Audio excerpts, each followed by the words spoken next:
Good evening, everyone. Welcome to the MIT Alumni All About Cheese event.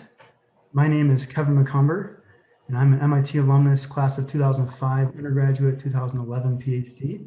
I organize food and beverage events for the MIT Club of Boston, and since March, we've been opening up our events to other alumni across the globe, and it's a pleasure to have you all with us tonight. I want to thank a couple of groups tonight. I'd first like to thank the MIT Club of Boston for continuing to sponsor these events and to support them going forward.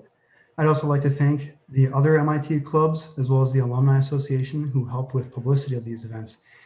And I would like to thank the MIT Endicott House, which has generously provided audiovisual support for Peter and Kyrie, our presenters tonight, in a wonderful new space that I'll tell you a little bit more about. If you're not familiar with the MIT Endicott House, they're based in Dedham, Massachusetts. They're typically open for in-person events for MIT alumni and those who are not MIT alumni. But now with the pandemic, they've moved to supporting virtual events, and they're letting us use their virtual event space tonight. So if you're interested in hosting a virtual event through the MIT Endicott House, I suggest that you reach out to them, and I will provide that contact information in a post-event email. I also would very much like to thank Peter and Kyrie Endicott.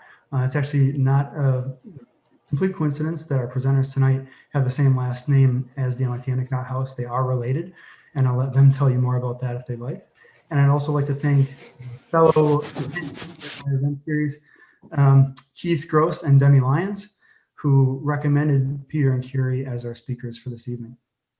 And finally, I'd like to thank you all, our alumni, for continuing to join these events and support the events that we do. I also, really want to make these events fun and educational for us, a little bit of a break from the day-to-day and some of the pretty heavy issues that are happening in the world, and just a way for us to connect with each other on a human level. So let's talk a little bit about the agenda for the evening. It's a pretty simple agenda. I'm just giving this brief introduction, and then I'll turn it over to Peter and Kyrie to do the cheese seminar and the tasting. And then for about the last 15 minutes of the event, we'll do breakouts. And if you're not familiar with breakouts, this is where we randomly break all of us into rooms, virtual rooms of 5 to 6 people. And we get to chat with each other on a more human level, get to learn about each other and learn about the cheeses and possibly the wines or spirits that we're all enjoying for the evening. No good event is complete without an after party though. So around the 9:00 p.m. mark, Eastern time, we'll be coming back together, and I'll let everyone unmute themselves, and then you'll be able to ask Peter and Kyrie any questions that you have remaining and just chat with them on kind of an ad hoc basis. This meeting is being recorded, and it will be available on the MIT Club of Boston's YouTube channel after the event. I'll be sending a post-event email with the link to this video. And in that email will be other things such as a link to the MIT Endicott House, as well as a post-event survey that I would very much appreciate your taking to help us continuously improve these events. And as you know, this event is free to attend, as are all of our food and beverage events. In exchange for the value that you feel that you've gotten for the evening, I'd ask you to please make a donation to MIT's COVID-19 response funds. I'd like to thank Peter and Kyrie for making one on behalf of the Cheese Shop of Salem, and as a fellow alumnus, Peter being a master's alum from MIT.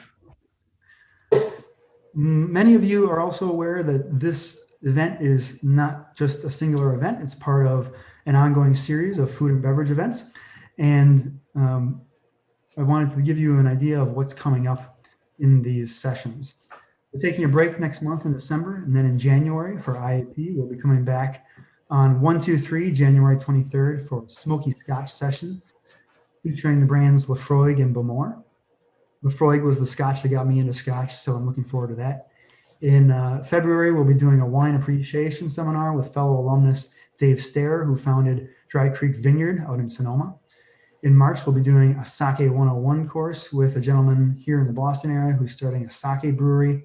And in April, on the day of the Kentucky Derby, we'll be doing a bourbon masterclass with your friend and mine, Nick Taylor from Taylor & Taylor Whiskey Company. There are many more events to come after that as well, that we're working on. If you fill out the post-event survey, you'll notice that I ask for your input on what we should have as far as events going forward. I do take that very much into consideration when we book our future event. So ask that you please fill out that survey. If you'd like to make sure that you know about future events, I know a lot of you are signed up for my email list. If you haven't heard of it, I'll be sending that link out in the post-event email. We also have a Facebook group, the MIT Alumni Fine Spirit Society, and I would recommend that you join that as well. We have a little bit of discussion between events there, a little bit of a chance to connect with our fellow alumni and friends of MIT while we are taking a break between events. All right, it is now my pleasure to introduce Peter and Kyrie Endicott. Peter is an MIT alumnus, having gotten his master's degree from MIT in 1989, and Kyrie is his daughter. And it's a pleasure to have networked through our MIT alumni connections to Peter and Kyrie, and really looking forward to hearing what they have to say from the beautiful space that is the MIT Endicott House. So Peter and Kyrie, take it away. Great. Thanks, Kevin. Good evening, everybody. We are presenting 6 cheeses tonight. Our idea behind this selection is to highlight 6 of the, not the best known, but 6 of the main cheese making types. And so we are not necessarily composing a cheese board tonight, although we can talk about it. And so what we're going to do is go broad in the information we're presenting rather than deep, but we can go deep later on with your questions as we go forward. But before we get started, I want to thank the crew here at the MIT Endicott House for running the show. And I want to thank Kevin for pulling us in to present cheese. This is a passion of mine, and I'm lucky to have my daughter join me in this. And the Cheese Shop of Salem is a small specialty food store, cheese and wine and lots of other goodies. And we are also a collection of foodies who not only love cheese and wine and the goodies we sell, but love food in general. But underpinning this, we're also committed. The philosophical underpinning of the shop is a commitment to a food supply that's diversified, that's healthful, and that's interesting. And that's really why we're in it. This is our little contribution to that effort to keeping our food supply something that those of us who love to eat want to keep eating. So we're also committed to having a good time. So we'll get started right away. I just was going to salute everybody. Friday evening. Cheers, everybody. There's a little bubbly in our glass here.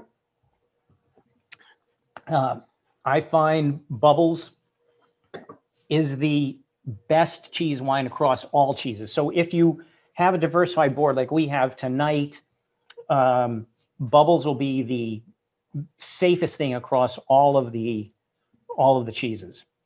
But we're drinking a few other things too, and we'll have some fun with that. But now let me turn us over to Kyrie to get us started. Okay, so we're going to do a quick and dirty sort of explanation of cheese making. It can be super complicated as well as pretty simple. But every time we see a cheesemaker as a shop, I always ask them to go over the cheese making process because it actually is a fair amount of steps and I get them mixed up. So I just wanted to go through it really quickly today. There's definitely so much more we could talk about, but just so we're all on the same page. Before I start though, I just wanted to make sure everyone was going to have a bite of something. Oh, that's a good idea. Yeah, so you could start with wherever you want. We're going to start with the Florey's truckle, which is what you can see Dad is cutting up right here. That's the first one we're going to talk about today. That's the first one on your menu. So it's this guy right here. I just want to make sure that as I talk, you feel free to snack because that's part of this whole thing. Okay, so I'm going to show you, you may have gotten this PDF in your email about cheese making, but we're going to go through it as well on slides on the screen. So if you could put up the first slide about cheese making.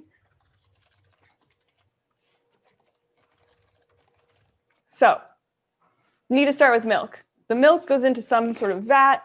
It's heated. Acid is added to the milk to help the milk coagulate. That's so that the whey and the curds can separate. Next slide. Okay, so you have the curds, and now what do you do with them as you have basically one big curd? The cheesemaker cuts the curds to help the whey drain out even more and to make them the right size.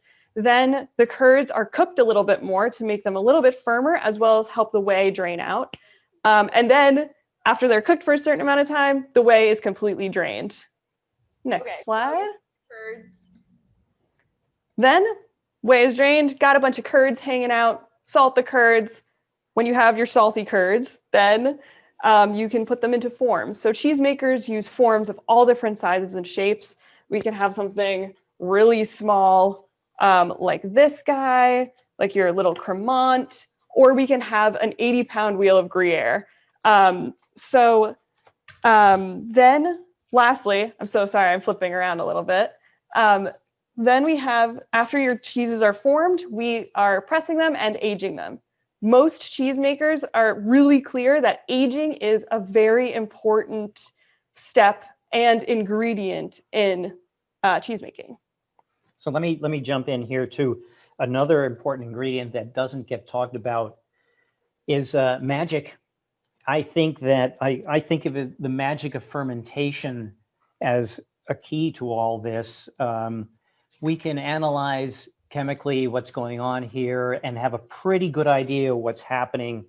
But even with these small number of ingredients, milk, salt, bacteria, pressing, aging, and some heat, wheel to wheel, season to season, cheeses will vary. And that's what's so interesting.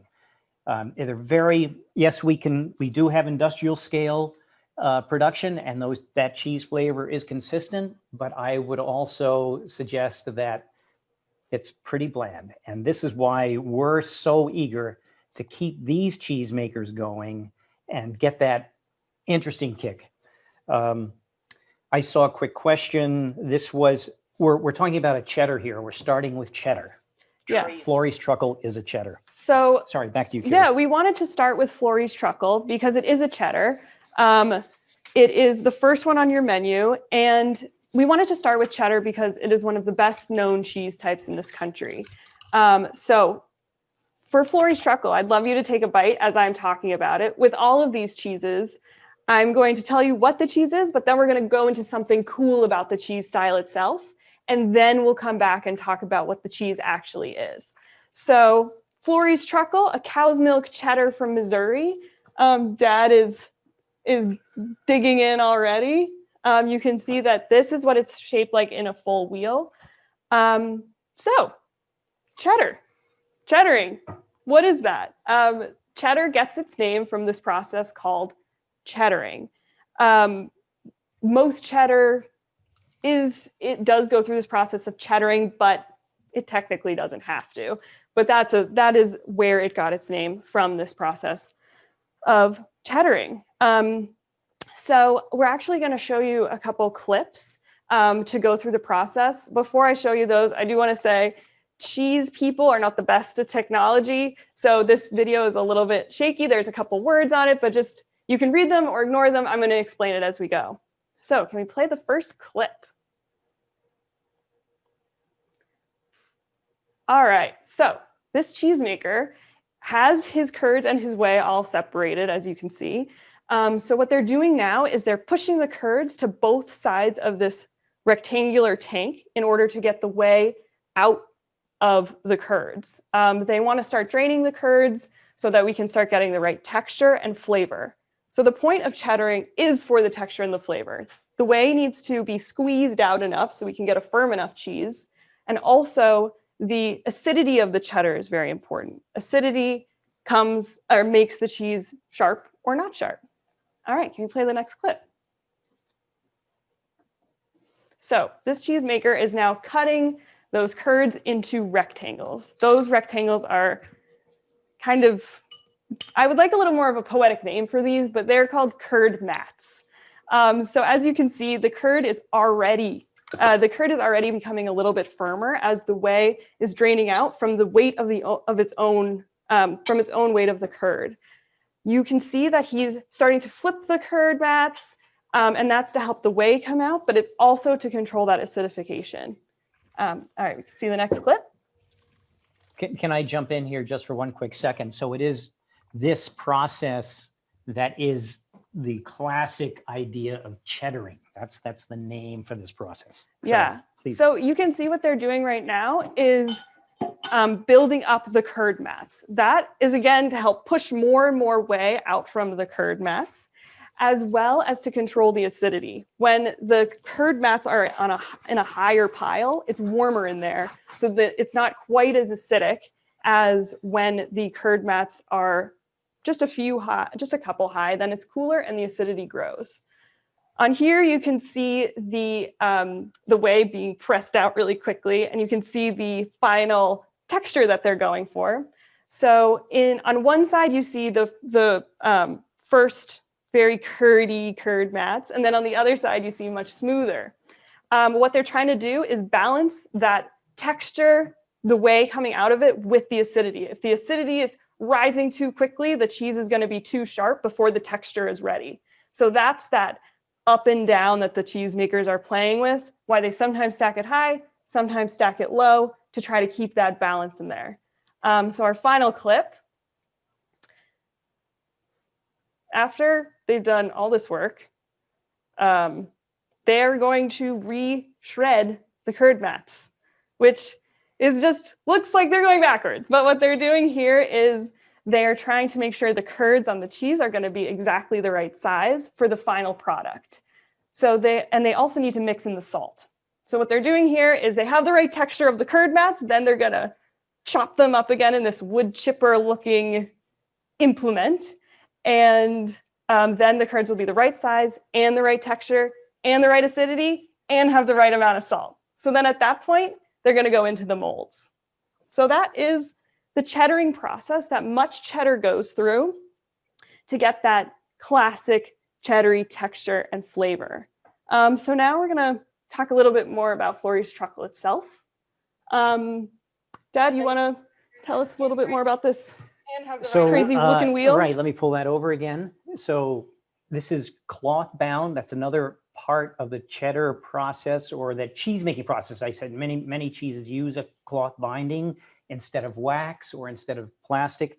It is the choice of a cheesemaker to do that, and it's a very traditional method. Many of the great cheddars of England use that method, and it's sort of a sign of pedigree. It allows moisture and air to flow out. The tricky thing about cloth binding is that it also allows molds to go in, which helps flavor the cheese, but occasionally it can create a little issue inside. Sometimes the issues are delicious. Sometimes the issues are delicious. Just want to put that in there. Right. One more thing about this guy is this is what a truckle looks like. So I've forgotten, or I haven't really bothered to find out why a truckle as opposed to a wheel. You will find cheddars in various shapes. This particular cheesemaker chose this shape. Here is a working piece of Fleury's truckle. You can see we've cut it in half, and that's how we go at it. So yeah, so let's taste. I hope you guys have been tasting throughout. Dad, I know you've been tasting throughout. Yeah, tell me about it. What do you think it tastes like? What do you think it should pair with? Well, first you get that texture, that classic crumbly. This is what, about 12 months. 12 months old. 12 months old. If you crumble it in your fingers, you'll get a little sense of the curds that Kyrie was talking about. In other words, they cut them, but not completely finely, and it breaks apart in kind of a curd structure. First of all, there's a grassy flavor that you get there. Totally. I think this is a good example of cloth-bound cheddar in that it's like a little grassy, a little earthy. This is a little bit sweet as well, but it's a really complex cheddar. Lots of interesting things going on, partly because of the cloth-bound. I get a bit of caramel at the back end of this. It's not tremendously salty, and it's not particularly aggressive in that cheddar tang, but I think that also allows some of these more subtle flavors to come through. Oftentimes cheddar can be so acidically sharp that that's what dominates your mouth and almost lights your mouth on fire. Interestingly, Oh, I do want to quickly put in that if you completely disagree with what we taste, that is cool. Whatever you taste is right, because it's so personal and we'd love to hear about it. Do you think we should go to Kevin to see if there's any questions? Yes, let me put my earplug in here. Kevin, any specific questions we should address at this point? Yeah. One is, for those who might be interested in learning to make our own cheese at home, what resources could you recommend?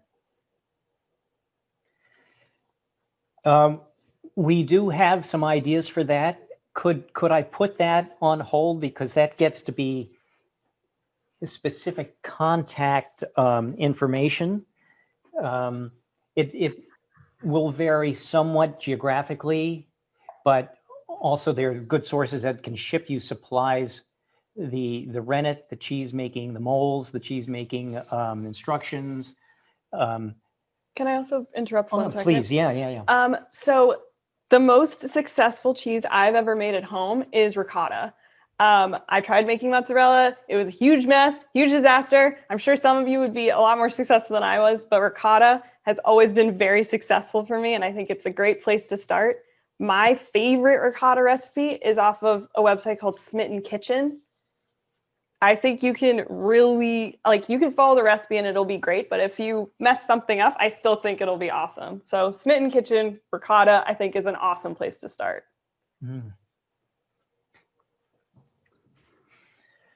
I hope everybody is eating away. I think get a little protein, get a little energy to get us through this whole We're not going on here. a hike, Dad. All right. Okay. Should we move along? I think we better. Let's go on to Gruyere. All right. So. Oh, you know what I forgot to mention? We opened this crazy orange wine from Austria. We just happen to be in love with this thing. It's called Mein Klang.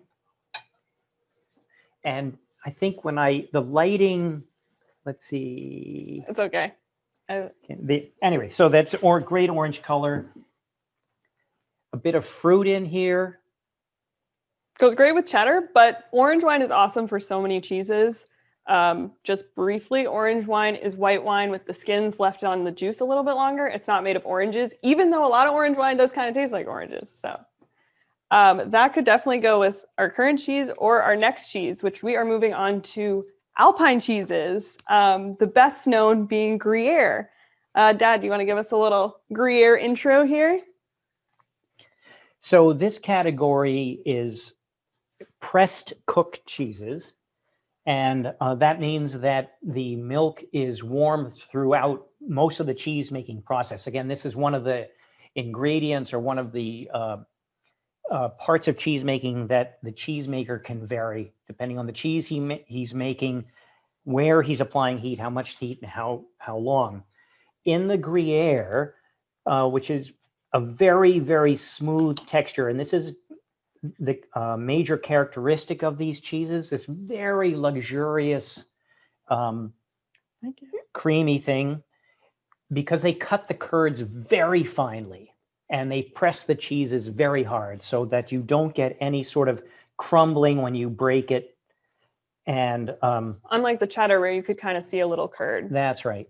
So we've moved from cheddars to pressed cooked cheeses, and take it away from there, Kyrie. All right. So this is Gruyere 1655, a cow's milk Alpine cheese. Alpine cheese is a phrase we throw around a lot at the shop. Basically, it means cheeses that are made in the same style that people used hundreds of years ago when they were making cheese actually in the Alps. So people who had cows would bring their cows up into the Alps for the summer, cooler breezes, a little bit more grass and flowers and things like that. So you can kind of see the mountainside here, very lush and green. And So most people don't do that anymore. So now we're just using similar techniques to make Alpine cheese. I should say the correct term is Alpine style cheese, because there are certainly still cheeses made this way. If you come across a Gruyere that has d'Alpage as a part of the name, that is an Alpine Gruyere. We don't have that for you today, but we still have an awesome Gruyere for you. One of the coolest parts of working in a cheese shop is being able to cut giant wheels of cheese, and this is one of them.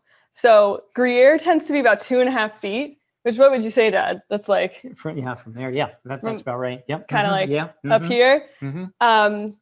And so they're big, and they're to 70 to 80 pounds. So lifting that thing is a good lift for the day. You get to eat lots of cheese after that one. So one of the cool things here is I was wondering why these wheels are so huge when it's a lot easier to carry around, cheeses like this that are a lot smaller.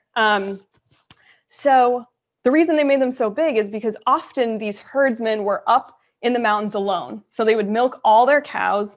They would take the milk into their hut and leave it, wait for the afternoon milking, do it again. Then they were able to fill one giant mold instead of having to worry about tons of little molds to make lots of little cheeses. So it's also a lot easier to wash and care for and flip one wheel as opposed to many wheels. I also have the theory, and you've seen a couple of pictures flash up on the screen, that the 80-pound wheel was sort of a maximum that one man could carry down the mountain on these tiny steep trails, so that if you got past that, you better be really big and strong. But an 80-pound wheel is about what a man could carry efficiently downhill. Absolutely. At the cheese shop one day, we had a giant argument about this. So I ended up emailing someone else in the cheese industry. Dad ended up being right, which was terrible, but so it goes. So that is actually how they got these giant wheels down the mountains. The pads are too rocky and small. So if you can just put up the picture of the sort of Gruyere holder, the cacolet, that would be awesome. Okay, so this is really what they use to carry these 80-pound wheels down an Alp. I have trouble doing that with a backpack with water bottles. So this is what they used to bring them down the Alps. Since it's one guy, it's a lot easier to just carry one giant wheel than a lot of small wheels. So our Gruyere here, Gruyere 1655, is named for the first time that they've found the Gruyere recipe in print that is pretty much the Gruyere we have today. It is also a collaboration, just like the Flori's truckle was, aged in one place after it's made in another. That's usually how Alpine cheeses work in Switzerland, because that is two very distinct jobs there that people go to school for years for. So we have a cheesemaker and an affineur, or cheese ager. So what do you taste? What's a classic taste in Gruyere? Get in here and taste this. This cheese defines the word nutty, I believe. And I'm thinking walnuts primarily for me, a little bit of hazelnut, but that is often the primary descriptor of the flavors of Alpine cheeses. Yeah, for sure. And this guy shows it beautifully. What else are you getting, Kyrie? I would say that another characteristic of Alpine cheese is a caramelized onion quality. This one, I would say, doesn't have it as strong as some of the others. That's one thing that depends wheel to wheel, which is one reason why artisanal cheese is so fun. This particular wheel, not super oniony, but I definitely get a little caramelized onion sweetness in there for sure. I'm going to just put a little bit of the jam on this one too. I hope everybody has that little jar of jam from one of our favorite jam makers. She's a Vermonter. Can you tell us about V. Smiley, Kyrie, for just a second while I eat this thing? Yeah, V. Smiley is an awesome producer to work with. She makes really cool flavors, and I haven't found one yet I haven't loved. So the cool thing about her jam is she's growing most of the fruit on her own farm in Vermont. And instead of sugar, she uses honey. She did that for health reasons, but also just for delicious flavor. She's using honey from her neighbor, and there is like citrus in here. And so that isn't from Vermont, of course. But most of the fruit used in her very creatively flavored jams are from her own farm, which is pretty cool. Guys, I had a quick question here, So if I could moving on to jump in. Cremant. Well, hang wait. on for one quick sec. Yeah. Question. Yeah. Is there any sort of Gruyere or Swiss cheese question? Actually, we're getting a number of questions in the question and answer section about, can you eat the rind? And if so, if you can eat the great. rind, generally what kinds of rinds can you eat and what can't you eat? So technically, this is a question that we get all the time at the shop. It's a great question to ask. Technically, you can eat any rind that's not cloth, wax, plastic, Or foil, paper, I mean, you could technically eat paper if you wanted to. So other than those materials, you can eat pretty much any rind. I always recommend that people taste the rind and then decide if they like it or not. The Gruyere rind for me, way too hard. The Cremant, which is going to be our next cheese, definitely eat the rind on that. The Oma, which is coming up farther in our tasting, that has an awesome rind as well. Sometimes it has great flavor. A good example too of rind that you might not want to eat, when we get the cloth bound flories like this, you probably don't want to eat that, but you peel off the cloth and you're left with a much more appealing looking rind. I don't know if this is, can I get that over here for a moment? Too much glare. Let me see if I can change. Oh yeah. Oh yeah, right there. And it's a very, thank you, that's great. Very thin rind, and again, so eat right through it. If you want to. I agree with Kyrie that no rind will really hurt you. Even the foil, that'll just get stuck in your teeth, as will the cloth binding. But we're not recommending you eat foil or cloth. Or the wax off the Gouda, but you always can try it. And of course, the Italians are famous for making sure that they save the rinds of all their Parmigiano to cook with. And you can do that with almost any other cheese as well. All righty. All right. What else? Another question? Yeah, we actually had some questions about it being cloth bound. One person asked, what's the difference between the cloth bound cheddar and the cheap cheddar you buy sliced at the grocery store? And then we had some other folks asking what kind of cloth is used, why is it called cloth bound? So just if you can talk a little bit more about the cloth binding process. I'll start with the cloth. Yeah, why don't you take it away?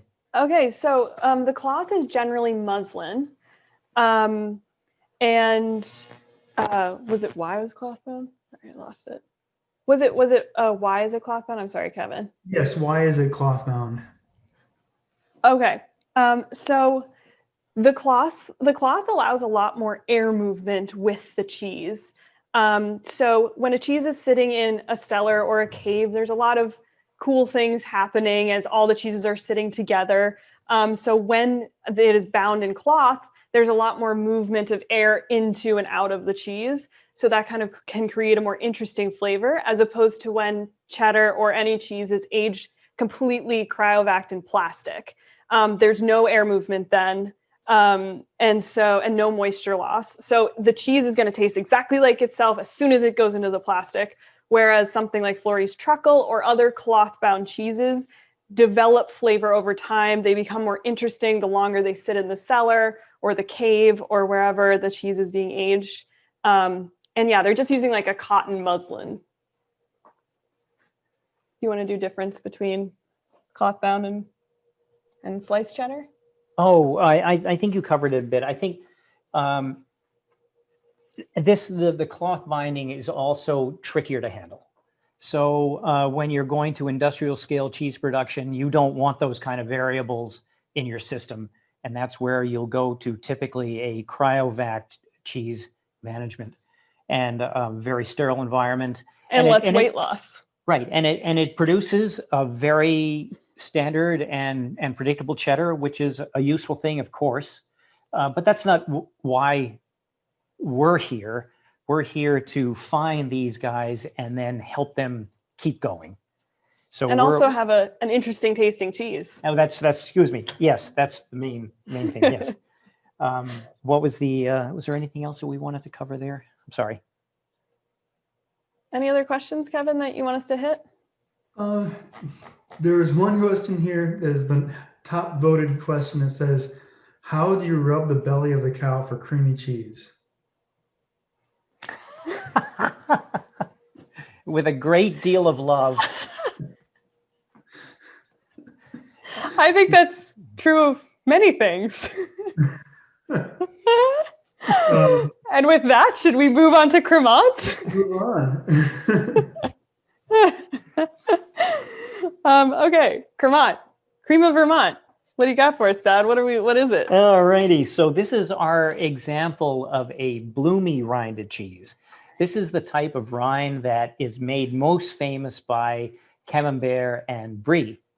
So Kyrie can get into the technical side of that, but it's typically creates a nice skin, and the cheeses are typically quite creamy and soft inside. And I don't know if we can get a little zoom in on the overhead camera here for just a second on this. Let's see if I can.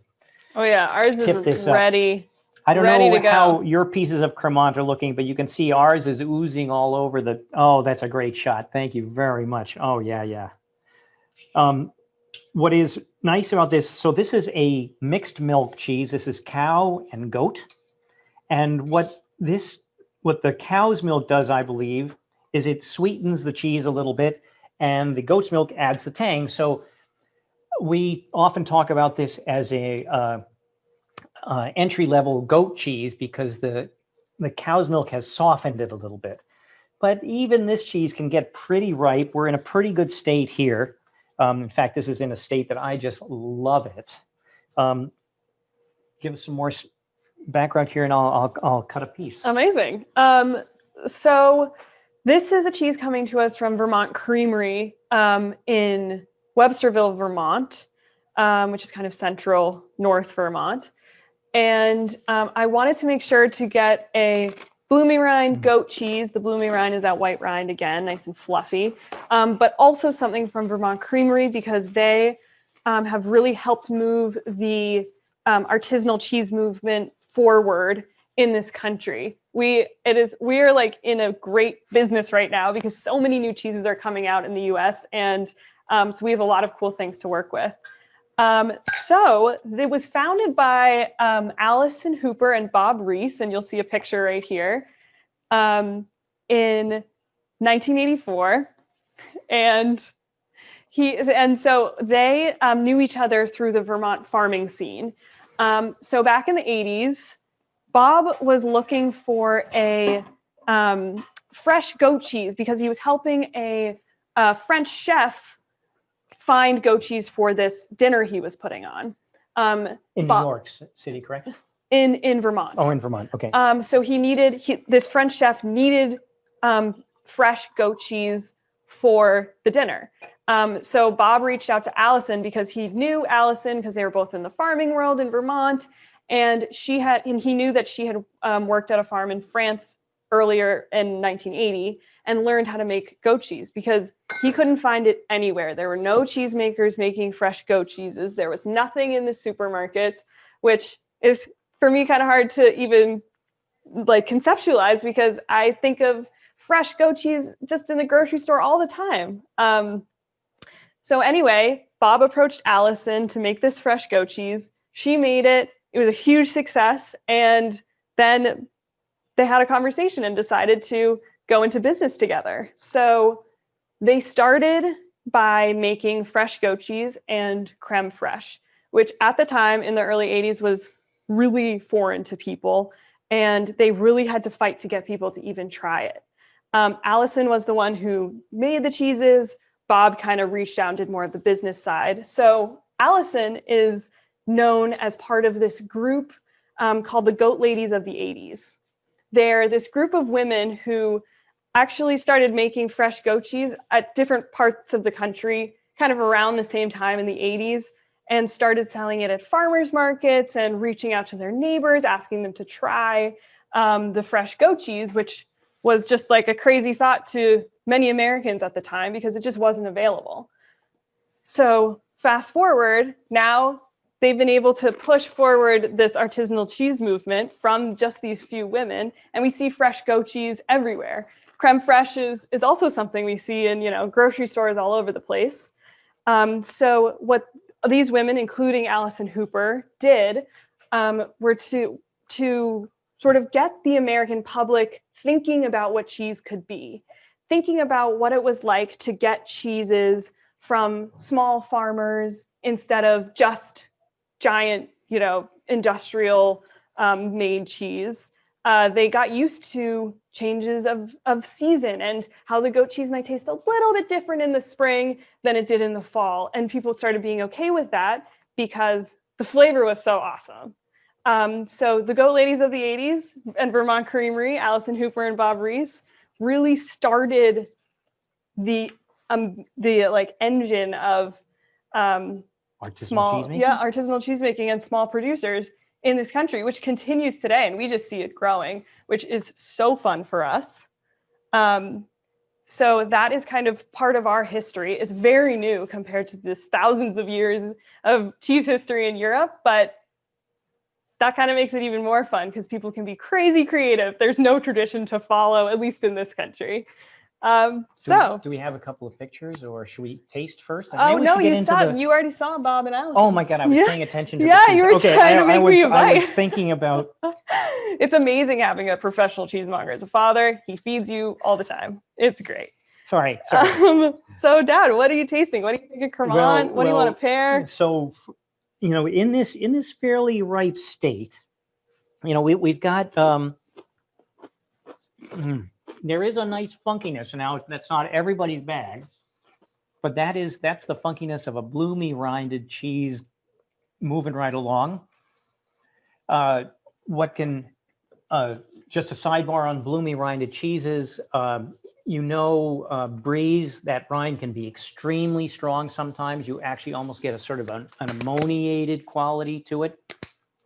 That's a mark that the cheese is right on the edge.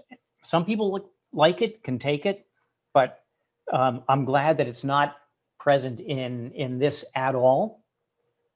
I think most of the samples that we sent out were also in very good shape. So I'm hoping you also have this nice goopy mess in front of you and are enjoying that one.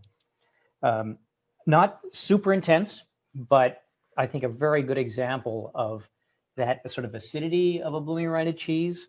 And a goat cheese. And a goat cheese. And over to you. I was just wanted to say that Cremant is one of my favorite cheeses to have with jam. So if you have any of V Smiley in front of you, or if you have any jam at all, I recommend just throwing it on Cremant. It's so good. And do you want to talk a little bit about pairings? Oh yeah. So classic wine pairings are. This is 100% Chenin Blanc, and one of the things that we can do to be pretty safe with pairing a specific cheese with a specific wine is you get the wine and the cheese from the same area. So if you think of this as being in the French tradition, the Loire Valley, Chenin Blanc is a standard for that, and that's going to be a pretty good bet. And boy, is it a good bet tonight. We have this nice one that we're sipping on right here. And one of the nice things about a white wine, typically, that acidity helps clear the palate. The temperature, white wines being usually served chilled somewhat, refresh the palate nicely, and you're ready for the second or third bite or fourth bite and so on. Yeah, I also would say the bubbly is great with this. So do some questions. Kevin, do we have any questions here? We do. Number one question is, how do we store cheese, specifically the leftovers from this session And how long will they stay good in the fridge? And Mm. what are signs that they might have gone bad? Yes. So we recommend storing your cheese in the fridge, away from any sort of blowing things. So if you have a drawer in your fridge, putting it in there. And if you can, we recommend you using the cheese paper that it came in. What I like to do is sort of take this and almost crumple it around the cheese. Can we have an overhead shot? I just want to show this really quickly. So if you have a cheese like our Gruyere here, I kind of put it back in the cheese, the cheese paper. You can see it's sort of already used. There's a little tape on it, and you can sort of fold it around like this, da, da, da, da, and then I just throw a rubber band around it, and that's it. The reason this cheese paper is good is because it's a little bit perforated, and since cheese likes a little bit of airflow, that we recommend putting it in this cheese. If your cheese paper is a complete mess, totally ripped, there was too much tape on it, too hard to take apart, that is totally fine. Wax paper is good. Dad, any other favorite ways? Let's see. Yeah, wax paper. I'm often buying wax paper or the wax sandwich bags as a stand-in, and but I'll there's so much airflow through those that I'll put some plastic wrap around the outside. But loosely. Pretty loosely, yeah. Yeah. Just to get to plastic wrap for a moment, we use plastic wrap in the shop on the working pieces. And this is mostly to be able to display the cheese so people can see it. But it does impart a flavor we find on the cheese. So that's an unfortunate thing. It does a good job of holding the moisture in the cheese, but it imparts a flavor that we find not attractive. Yeah. And so often you have to be ready to sacrifice maybe a bit of your cheese over time. Yeah, when we cut for all the cheese boxes, for example, or for any customer, we always clean the face with a cheese plane first so that you don't get this kind of plasticky taste.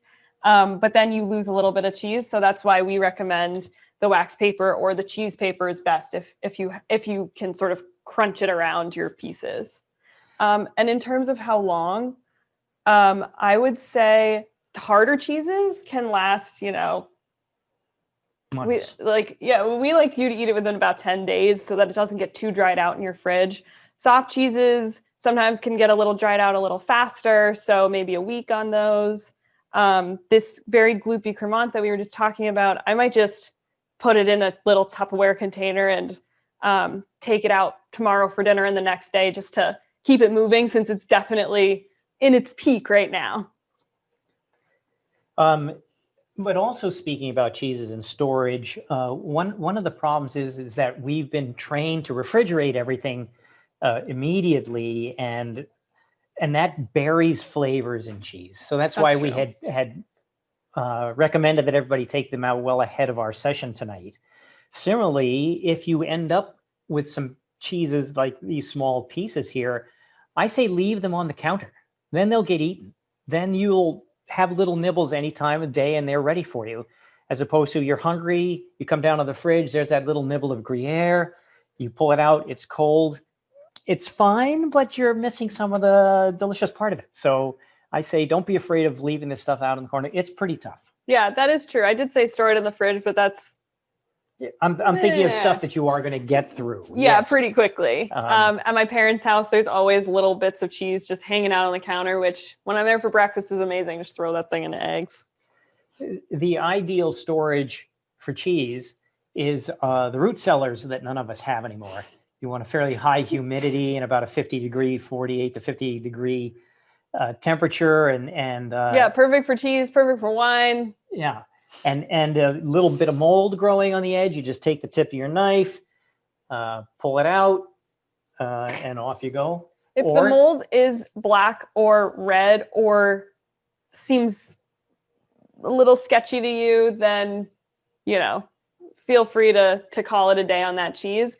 But if it's just a little blue mold, we tend to just cut it right off because you know. And don't forget, we'll get to a blue cheese, which you pay a lot of money for that blue. So true. All right. Anything else, Kevin, or we can always go on to the next one. No, I think that's good. We're coming up on the 8 o'clock hour, and I know we had talked about doing this is feedback I got from being part of longer Zooms, is that it's nice to have a little bit of a break, let everyone take a breather. So maybe we take 5 and come back around 8:05. Perfect. Cool. Great. We'll do that. Great. Welcome back, everyone. Go ahead. All right. So just in that break, Kyrie and I were having a little bit of a dispute about the white wine that I loved, the Chenin with the Cremant, and she was not a fan of the flavors Okay. that came up. I want to say that I thought it was good. I just didn't think it was as great as I had remembered from drinking in the past. It could be our piece of cheese. It could be the wine a little different. It could totally be me. I thought it tasted a little bit like banana. Dad didn't taste that at all. So as we were said earlier, taste is so personal that what you taste is right. So Dad loved that pairing. I wasn't crazy about it. We're both right, even though we're going to argue about this after we're done here, because not important. Everyone's right. We're a little bit twisted in that direction. Okay, so we are moving on to Wildeweide. It is a Gouda. Do you want to tell us a little bit about Wildeweide? So another of the great cheese types in the world. Gouda is made all over the place. Of course, Holland is so famous for it. I have Amsterdam high on my travel list. I have never been there, and I can't wait to go. Goudas are what are called pressed uncooked cheeses, as opposed to the big Alpines, the Gruyere, which was a pressed cooked cheese. Goudas are just pressed cheeses. So they're putting these cheeses under heavy pressure to get that dense texture. They are typically coated in wax. You'll typically see Goudas coated in wax, and that was a development. Maybe, I don't know if you can have the history on that. I don't want to get into some place that I'm not that. Well, I can definitely get into that later. The waxing on the Wildeweide, though, is a very high-tech plastic these days that allows more breathing, like we were talking about with the cloth-bound cheese. So the cheese can breathe a little more. There's a little more air exchange than there would be with just straight wax. Goudas are often or typically are cow's milk, but you will find goat's milk Goudas and sheep's milk Goudas.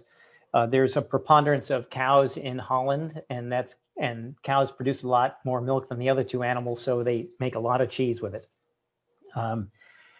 Do we want to get right into a quick taste of this, or do you want to? Well, I'd love you all to taste it, but I'm going to tell you a little bit more about Gouda. So definitely snack away, as with all these cheeses. Feel free to bounce around too if you want. So yeah, have a bite of Wildeweide, because I just wanted to point out two major characteristics of Gouda. So one is the sweetness in the flavor, and the second is the texture. That crunchy texture. And this is just a question we get a lot at the shop, is what is that texture? Most people think it's salt, which makes a ton of sense because it's white, it's in a salty cheese, and it's crumbly. Right. You can see in this picture, it's a really awesome picture of those little white marks is the crunch that I'm talking about, those little white specks. That is actually an amino acid called tyrosine. So this is part of cheese science that scientists know a little bit about it, but not a lot. It's really interesting how difficult it is to understand these procedures. So when the cheese is made, they add a starter culture to the milk, which can influence the way the cheese ages. So this particular bacteria makes the cheese a little bit sweeter. They use it in a lot of cheddars as well. And it also helps these crystals form. So what happens is as the milk is heated up when they're making the cheese, proteins are kind of falling apart into various amino acids, one of them being tyrosine. So everyone's floating around a little bit. And then after the cheese is drained and pressed and molded and aged, the amino acids kind of start finding each other, and scientists aren't totally sure why this is. They start finding each other, tyrosine finds each other, and they clump together in crystal structures. So what you're eating is little crystals of amino acids. If you're really careful, and you can see the little guys floating around there, if you're really careful in your cheese and don't mind getting your hands dirty, you can actually kind of break your piece of veal divida. Can we get an overhead shot just of this? So you can almost take your piece like this, and if you want, work out one of these little nubbins here, and you can see, I don't know how well you can see that, but it's very round. So you can do this yourself for sure if you're willing to, get your hands in your cheese, which I think is a great idea, but whatever you want to do. So these are these little tyrosine crystals. If I were to eat this right now, it would be just a crunch. No taste, just a little added crunch. So I just wanted to put that, make sure you guys knew about that, because it's so obviously salt, but it's actually not. So it's very apparent in Goudas, but you can also find it in aged cheddars, in Gruyere. Could I get another overhead on this one here? So this is the Gruyere that Dad's holding up. And Let me get into it. yeah, Can we see that at you can all? kind of see, you might be able to see this in your own piece as well, that there are little white flecks as well. That is also the tyrosine crystals. So that was the Gruyere that I was just holding up there. Thanks, On. Yeah. I think of that as another factor that cheesemakers can play with. They can't stop it, but they can slow it down or speed it up. You'll find that, I think, in most aged cheeses. But also with the starter culture, they are encouraging this crystallization to happen. With the starter culture is Lactobacillus helveticus. Yeah. And The one in Gouda. Oh, I see. in Gouda and cheddar. And so they're encouraging this to grow. But as Dad was saying, they can decide they want a lot of it or a little of it and try to control it. But again, it's cheese, so it's a little bit hard to actually control exactly what you're going to get. Parmigiano Reggiano also has this in spades, the aged stuff. So you'll see that as well. So true. Yeah. So, did you have a taste of that? I forgot what. Not yet, Okay. but definitely have a taste. This veal divida is 1 year old Gouda, and it's definitely got a nice sharpness to it. It's made by a couple named Rose and Jan, and they are on this tiny island in a tiny lake in northern Holland called Zwanbergerpolder, and they are the only people who live there. They live there with their cows and their farm, and they make cheese. And we actually got to meet them last year in New York City when they came to visit. And one of the most amazing things was that Rose, she sings to the cheeses as she takes care of them as they're aging. So this whole group of cheesemongers sitting in this room, she gets up and sings to us. Everybody's crying and feeling the cheese love. It was very incredible. So that just shows how carefully they take care of every wheel of cheese. This is definitely a much smaller production Gouda than a lot of Goudas you can find, because they just don't have a lot of space, and it's just them. How big is that wheel weight-wise, you think? This wheel is 30 pounds. So another fun one to cut, not quite as fun as the Gruyere 80-pound wheel, but still fun. You still feel pretty powerful after you're done. So what do you taste, Dad, and what do you want to pair? So I think of this one as one of our more savory aged Goudas. It's got a little bit of I think, sort of a spiciness to it. I think of this, if I fed it to you and told you you were eating Parmigiano Reggiano, I might be able to fool you. In fact, I'll use this as a grated cheese on tomato sauces all the time. just as a slight change. I think this and other aged Goudas go very well with the acidity of tomato sauces. So give that a shot. Even those caramelly colored aged Goudas also would work well. This wine, this pairing, this red wine, All woo, right. So with this Gouda, so good. A low tannin Zino Mavro, which is the grape. This is a Greek red. Has a nice level of fruit to it, and it's sort of a medium body, and it really goes very well with this thing. Yeah. Very happy with that pairing. But you can, when you taste that Gouda, I mean, if you're a beer drinker, I'm sure you think of those very rich Belgian ales going with this. That I am a particular fan of. If you're a whiskey drinker, I'm betting that you're wishing you're opening your whiskey right now with this thing. I think that somehow the carameliness and the spiciness go super well. I would think also with if you're doing the lowland Scotch whiskeys with some peat in here, I think it can go really well. For sure. All righty. All right. See if there's any Gouda questions. Oh, any Gouda questions? Any Gouda questions, Kevin? I don't actually have anything near the top that's specific to Gouda, I can't quite but hear. I do have one that is. I'm missing that. You have me now? Sorry, Kevin, we're not getting you yet. We're still. Okay. All right, maybe we'll move on.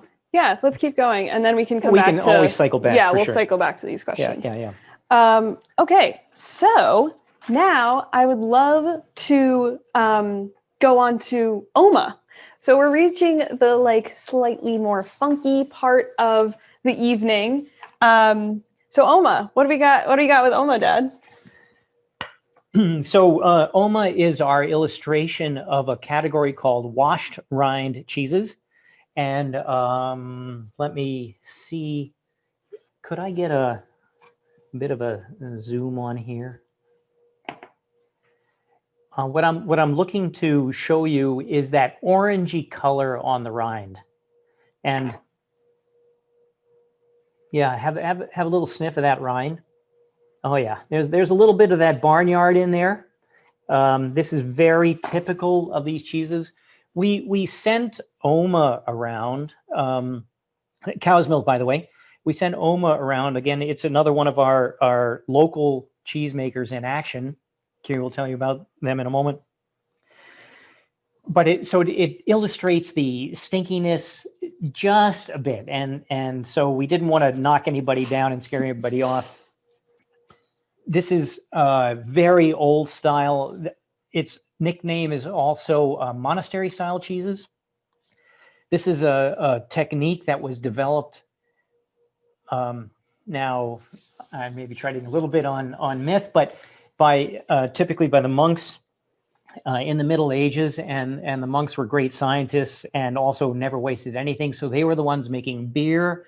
They were the ones with the cheeses. So what they did with the leftovers of beer making is they washed the cheeses with this, and it developed some molds that enhanced the flavors in cheeses very rapidly. So you could have a creamy cheese with a lot of flavor. So you weren't just left with some fresh cheese like cream cheese that barely had any flavor. You had something with some real punch. And you can imagine those monks trying this out with some of their famous liqueurs like maybe Benedictine and delicious beer as well. Right. Any sort of those herbal things. But back to you, Kyrie. So this particular wash rind cheese is Oma from Waitsfield, Vermont, from the Von Trapp farmstead. And so this one, as Dad said, is a nice example of wash rinds because you definitely get that classic scent, but it's not too strong. So I wanted to go just back a little bit about what a washed rind cheese is. So this is cheeses that they wash throughout its lifetime. Oma is an example of that, but also Gruyere is an example of that.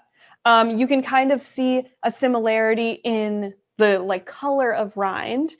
For example, the color of the Gruyere rind is a little more reddish, as opposed to the cheddar rind, which is a little bit more yellow. So Oma, as well as other wash rind cheeses, are washed in a salt brine, where that is where they're adding the beer, the whiskey, the, Marc de Bourgogne, the cider, all to affect the rind smell, as well as the flavor of the actual cheese. A lot of times with wash rind cheeses, as with other cheeses, it might smell really strong. There's polite ways to talk about the smell, and then there's true ways to talk about the smell. So polite ways, autumn, fresh hay. A bit funky. Maybe more accurate, gym socks, locker room, barnyard, aka a little bit of manure in there, all maybe a little bit strong and a little bit weird, but I promise it tastes great. On this particular wash rind cheese, you're gonna get a little bit more of like a buttery taste. We definitely recommend you trying the rind here. This is a great cheese to test out the rind. For some of you, it's gonna be awesome. For some of you, it might be a little bit too strong, but definitely give it a little bit of a taste and see what you think. So this particular cheese was named for Sebastian von Trapp, who is the main cheesemaker, his grandmother. She was the one who sort of inspired this farm, and she and her husband, Werner, bought it in the 1950s. Sebastian turned it into a creamery in 2009 because they weren't making enough money on dairy alone, which is what the original farm was. This is a really common story in Vermont. It's really hard to make money right now on just liquid milk. So a lot of people are turning to a value-added product, which in this case is cheese. So Sebastian decided that he wanted to name it for his grandmother, who inspired the farm that he's been able to take over and sort of move and develop to become this new cool thing. They have their own cows, so they only use milk from their own cows, which in the cheese world, that means it's a farmstead cheese. If you see farmstead cheese, most of the milk, if not all the milk, is from the farm itself where the cheese is also made. So any other flavor thoughts on this stat? I think wash rind cheeses are really hard to pair because they are pretty funky. What do you think? Yeah, and I'm about to try the Chenin Blanc again. I think you should try the sparkling. Another note on, sorry? I think you should try the sparkling. But... Oh, yeah, we'll go back to the sparkling, just to be sure. But one thing to note about washed rind cheeses, yes, they can be quite aromatic. And so if it's a little bit too much for you, cut that rind away and get right into the paste. The paste is this is what we call the middle part. And it's typically much more gentle. In some ways, with a lot of wash rind cheese, you just have to get it past your nose, and then you'll be in Fat City. Unless you love that smell, love that strong aroma, then just, give it a good sniff before you pop it in your mouth. I think that, once again, dark beers work super well with this. Fruity reds can work well. This Zino Mavro from Greece is maybe has just a touch of too much tannin for it, but now we're splitting hairs. So I'll get off that high horse in a hurry. And you keep talking, Kyrie, if you can. I'm just going to sip that champagne that you told me to try, and I'll report back in just 1 second. Yeah, should we check in with Kevin and see if... Yeah, why don't you do that, and I'll just test the bubbly. Any questions about wash rinds or Gouda? Yeah, we actually have a question about the best temperature to eat all the cheeses at. Are there different temperature ranges that suit them best, similar to different wines? Yeah, absolutely. I would say this is an easy answer just because all cheeses are best at room temperature. I always ask our customers that if they possibly can wait, keeping their cheeses out so they are room temperature will yield the best results in terms of flavor and texture.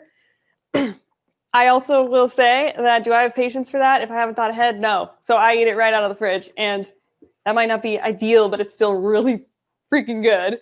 But room temperature is definitely the ideal temperature for all cheese. I've also, with some of these wash rinds, these smaller cheeses, I've been known to pop it in the microwave oven. And I told the cheesemaker that, and she was totally aghast. And I probably, she probably is never going to sell me her cheese again. But you have to be a little bit careful. You don't want to turn it into a soupy mess. But with just a few seconds, you can take, especially these washed rind things, a little stinky. You take it just above body temperature, and you've got yourself a fantastic fondue. And you can be healthy. Dip your veggies right in there. Potato chips. Dad, your salami. vegetables, aka potatoes, fried potatoes. Let's like not fool the people. Yeah. Anyway, All the bread you can possibly take.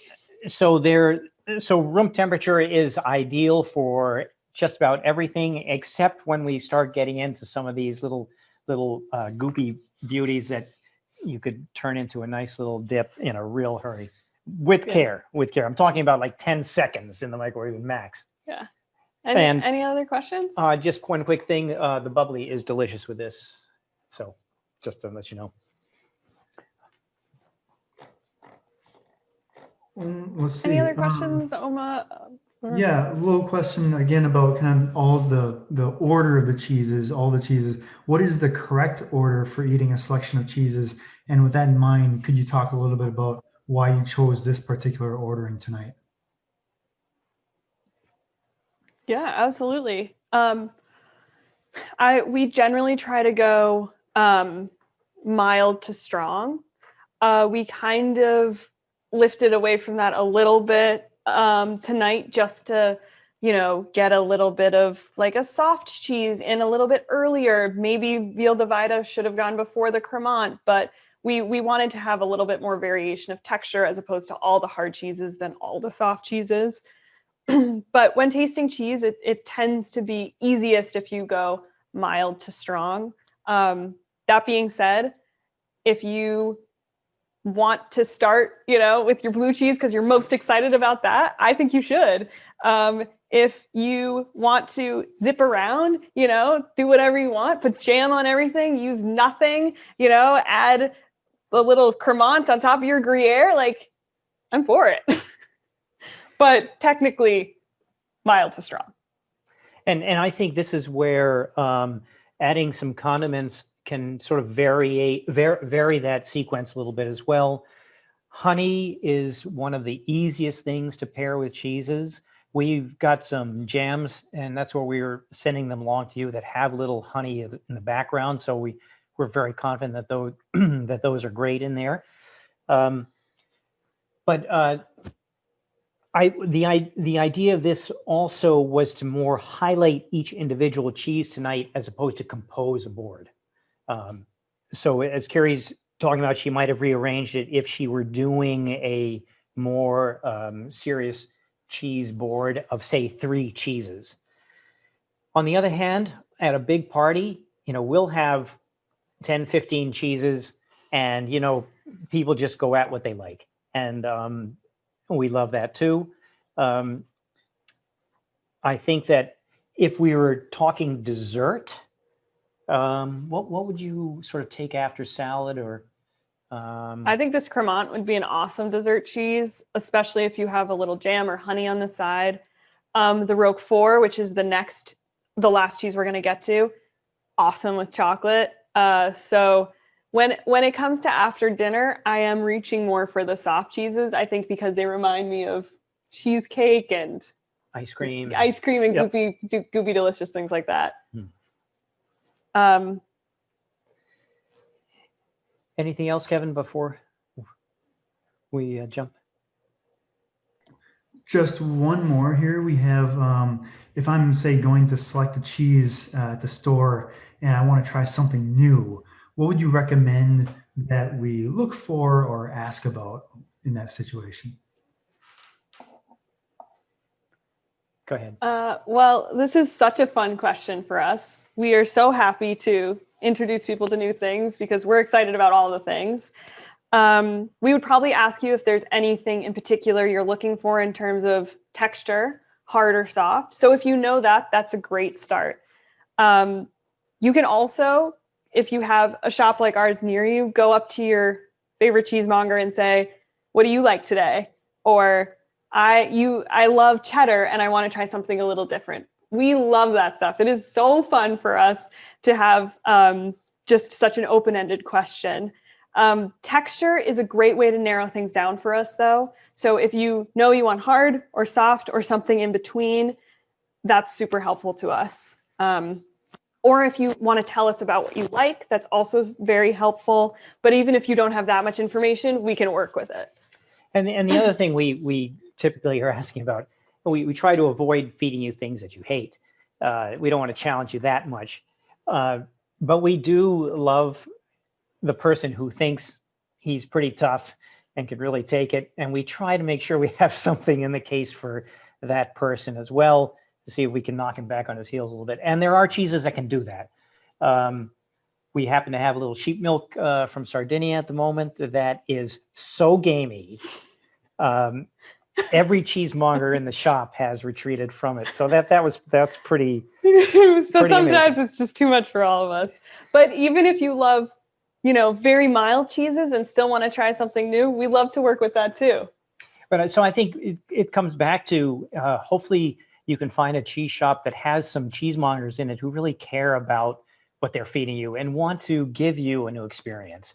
And so that's the love of the job that we have, and we want to share that. So we typically really will almost pry into your private life to get there, but we've got a good enough selection that hopefully we'll find something new. Yeah. So that being said, we hope that everyone is ready to try their blue cheese. Mm-hmm. So we have Roquefort. Dad, you want to give us a little Roquefort intro here? Yeah. Tell us what it is.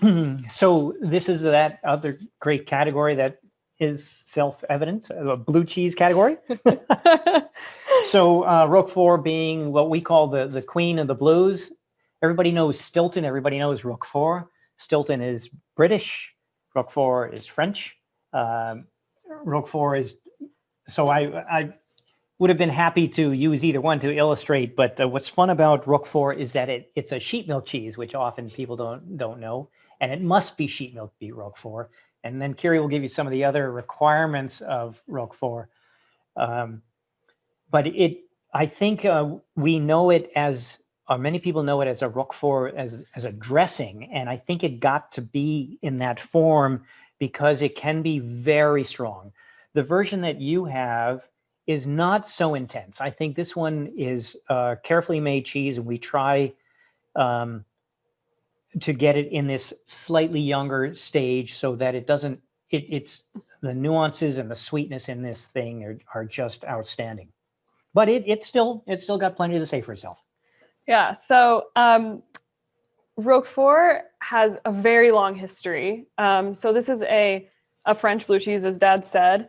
And so first, the legend history. So hundreds of years ago, a young man was eating his lunch of bread and cheese in the mouth of a cave, and he saw a beautiful woman in the distance. So he throws his lunch into the corner of the cave and goes running after her, forgetting completely about the food.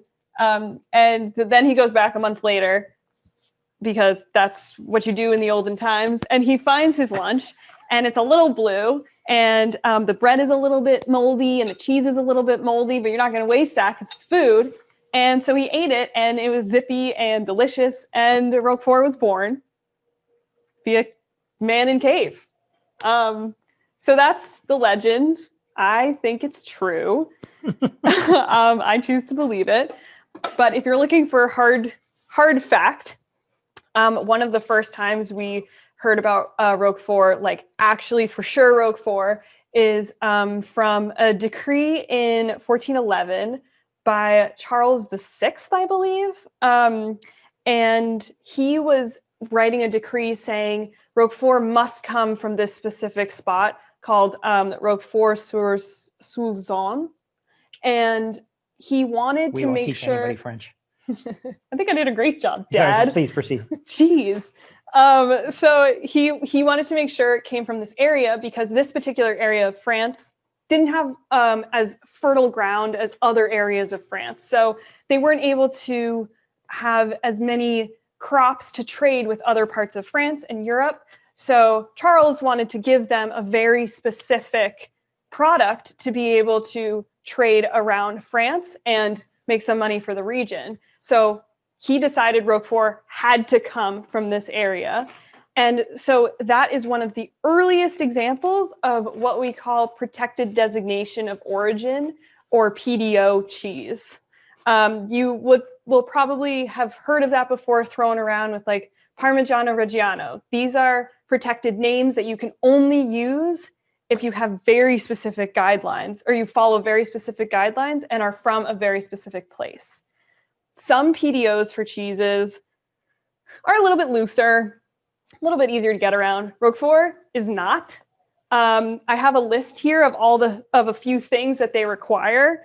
So specific cow breed, how long the curd develops as the cheese is being made, how long and at what temperature the cheese is being aged, and how it's salted, how it's wrapped. Like, it has to be wrapped in this tin foil wrapping.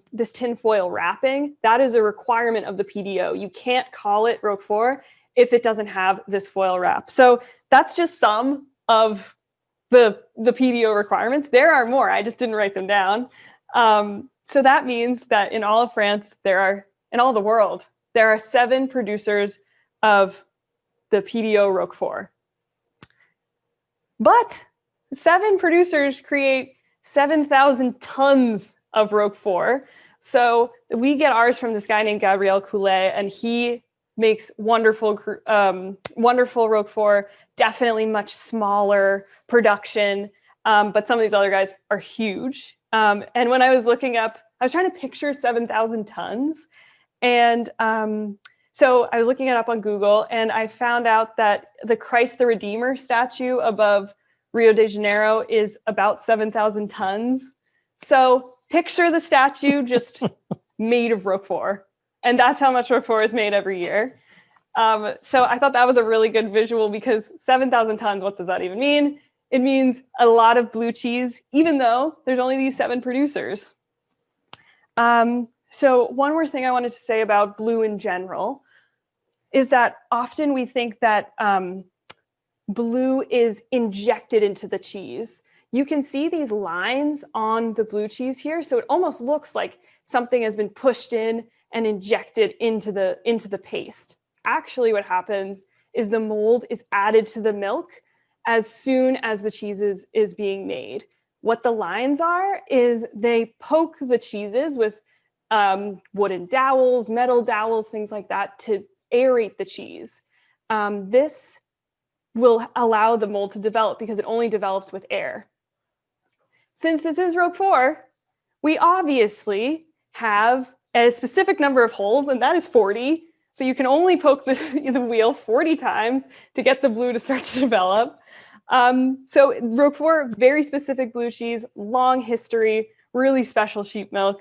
So Dad, what do you taste? And what do you like to pair with blue? Well, we get a little salty kick on that. We get a little sweetness. There's a little funky. I think this really does well with a dessert wine. We don't have one of those. I was just sort of tasting through our flights to sort of fish around for. Dad tasting through the flights again. Yeah. I haven't gotten to the orange wine. I think that's going to be the winner in our little crew here. I was thinking that often that I would cycle back to the bubbles to finish us off. That's what I was thinking as well. But I want a little more fruit in the wine than the bubbles. The bubbles are a little bit too lean for that. So what I did was I put a little jam in there, put it on the cracker, had my bubbles, and now I'm a happy guy. So play around with it for sure. So in terms of strength, what would you say? How would you say Roquefort is in the blue cheese world? I think that if we go from 1 to weak, 10 to strong, I'm putting Roquefort at about a 7. Would you say? I would say this. I would go more into the 6. Okay, on this particular wheel. Yeah, it's got a really nice hay quality, but there's also a sweet butter note to it that I think balances the slightly funkier quality, that like hay quality, really nicely. So that's why I put it around a 6. But 7, I guess, is right too. Blue cheeses can use a variety of molds, but the penicillin Roquefort that is the key for Roquefort is used in, I'd say, I don't know, a So huge many. majority of blue cheeses. Like 90% or something like that. And I think it's also very interesting if you left your a plain cheese near a blue cheese in your drawer, the molds from the Roquefort will move over to the cheese, and you'll begin to get some of the Roquefort going on in the other cheeses as well. Yeah, in the case behind us, there's no blue cheese. We separate it to its own case because it jumps too easily. Having said that as well, if you taste some of the blue-green molds on a cheese that you've left too long in your drawer and it hasn't been near a blue cheese, it's just the stuff floating around the air, you'll barely taste it. So it's very clear that the mold itself, the Roquefort, adds a real interesting and delicious kick, and that's why they use it. Yeah, blue cheese is also great with honey, especially if you're a little unsure about blue. It's a really nice sort of backdrop to the blue if you want to taste it, but it's a little overwhelming. Some blue cheese on a piece of bread, little drizzle of honey or jam, and you're good to go. Yeah, so that then leads us to the dessert wine as a easy pairing. I'm wondering about the whiskey itself, what the whiskey would have to be. Would you want a bourbon on this one or something like that, as opposed to a leaner? Maybe. So I'm going to just try this this orange wine again just to see what's happening. Yeah, but I'll report back. Great, thanks, Dad. So this is our crowd of cheeses.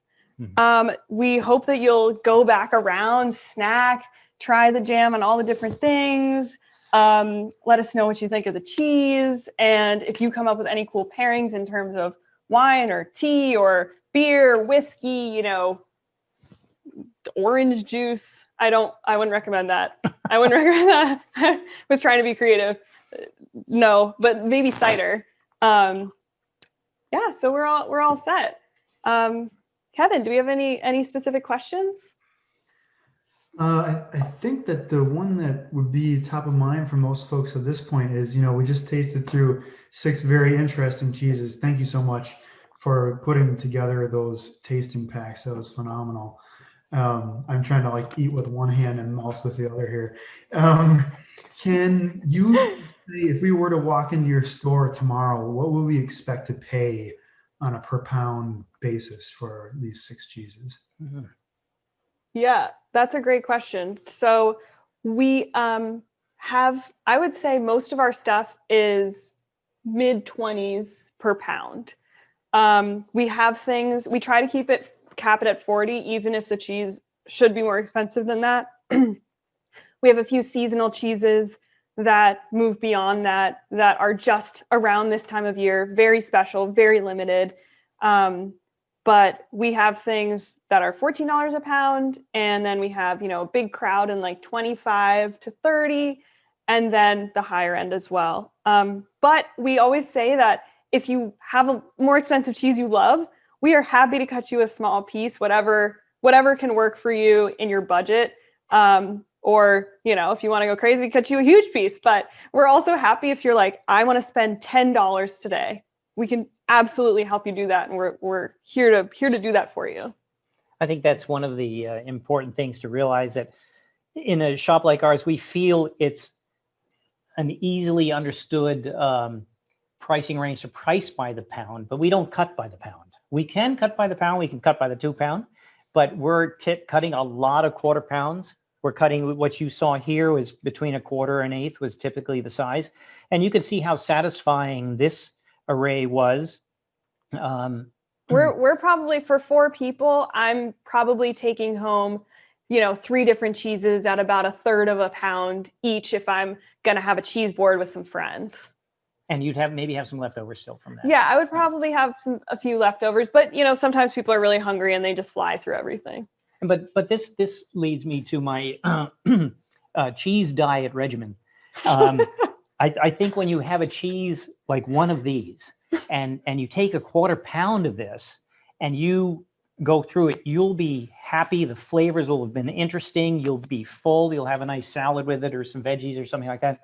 And a few glasses of wine or something or a beer. Yeah, yeah. And you will be satisfied. Yeah, Dad doesn't bring lunch to the shop because he believes in his cheese diet. So he gets hungry throughout the day and just eats cheese throughout the day. So because it's a cheese diet. Yeah, because who's ever been satisfied with a quarter pound of steak? I mean, give me a break. So anyway, so that's my, I stay nice and lean and mean that way. And moving right along, should we go to some other questions? Kevin, anything else we should? Yeah, I think that at this point we're close to the breakout rooms for the remainder of the event. So I would love to see if you two had any parting thoughts. Typically, you know, a lot of folks will bug out at this point. So if you have anything you'd like to leave as a lasting remark, this would be the chance to make it. Can I go first? Of course. Okay. I'm hoping that a lot of you saw my email address. I'm happy to take any questions. We're happy to ship to you as well. Holiday stuff? Know that I'm a little bit slow on my email. So if I don't respond right away, it isn't because I haven't received it. It's just because I'm out on the cheese counter, but I will get to you. And I have a very, very good crew around me who are very efficient. And so by all means, contact us with questions, grand and minute. And I'll happy ask to deal with him. them. I'll make sure that he is checking his email for you guys, for sure. And the second thing is, you know, please visit your local small cheese shop and do not be intimidated. I'm hoping that the cheesemongers behind those counters are friendly and eager to serve you as opposed to intimidate you. But you can always call us as well with some specific questions, and we're happy to answer them. Mm-hmm. Feel free to ask for Peter or Kyrie, and definitely talk you through some fun things. And just, you know, whatever you like is right. Mm. Great. That's always true with cheese. Well, I just wanted to make the comment as well, because there were some questions coming in the chat that about your name versus the MIT Endicott House, and is the Endicott House slang for your shop? So I just wanted to separate because it was a little bit confusing, I know. So Peter and Kyrie Endicott are the owners at the Cheese Shop of Salem in Salem, Massachusetts. That's correct. That's right. The MIT Endicott House. The MIT Endicott House shares a name due to family history, but the MIT Endicott House is an establishment in Dedham, Massachusetts, that is open for MIT and non-MIT events. It's actually run as a hotel and event center, and now they're moving to virtual events. So Kyrie and Peter have taken their event to the MIT Endicott House, and even though it looks like they're standing in their shop, they're actually standing in front of a green screen that is showing their shop behind them, but all of the great work on the cameras was done by the MIT Endicott House to help shoot this event. So they are two separate entities with kind of a common name and common history. Very interestingly, very MIT. I loved it. You guys are great. You had great. Very well put, Kevin. Thank you. And everyone here is amazing and super helpful with all the cameras and the very cool background. And yeah, so it's really well done. Way better than the AV that I've been able to work out in the past. So folks, this is the conclusion of kind of the formal seminar portion. We're now going to move to the breakout rooms, where you'll be randomly assigned to a room with about 5 other folks. It's a great time to just relax, meet some people that you wouldn't otherwise. You know, it's a kind of a tough time to meet people right now. So I think this is a great way to network. And we'll come back at, we'll say, 5 minutes after 9 o'clock Eastern time. So that's about 15 minutes from right now. One lucky room will get Peter and Kyrie put in with them as well. So if you have any lingering questions, go for it. So I'm going to make that switch right now. And for those of you who choose not to join the breakouts, thank you so much for joining, and look forward to seeing you again at a future event.